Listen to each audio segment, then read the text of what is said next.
Hello, my name is Scott Nelson. I live here at the Lotus House in North St. Louis City, and I'm just going to talk about one verse that I really like from the Bible. However, I found a loophole, so I'm getting two verses because it's the same verse repeated in both Isaiah and in Micah from the Old Testament, and those lines would include, from Isaiah I will read first. They're virtually identical, but I'll read Isaiah's first.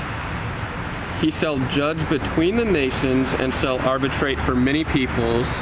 They shall beat their swords into plowshares and their spears into pruning hooks. Nation shall not lift up sword against nation, neither shall they learn war anymore. And from Micah in chapter 4,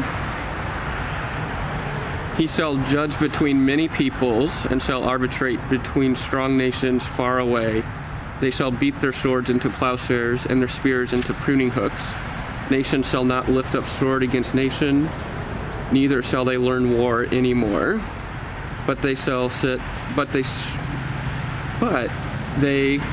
all sit under their own vines and under their own fig trees, and no one shall make them afraid, for the mouth of the Lord of hosts has spoken.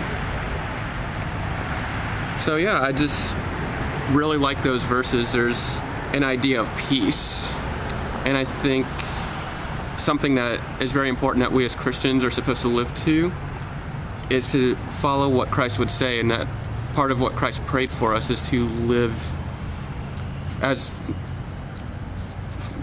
how does the Lord's Prayer go?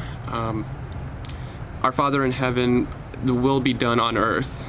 Right, sorry, I froze up a little bit.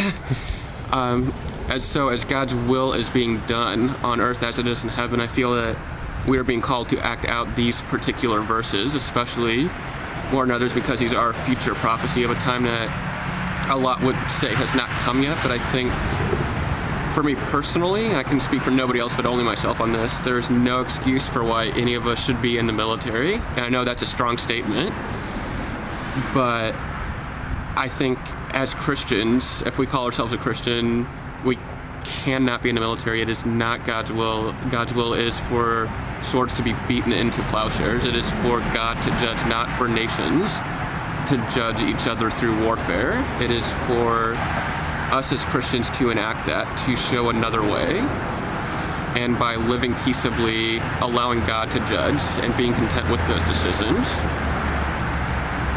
I don't know, I just think it's a very powerful verse, and I think it's something that we are very strongly called to live up to, that we are called to not make war, we are called to not have weapons, we are to trust in God. And I think that's my little bit of commentary, that's what I think about it.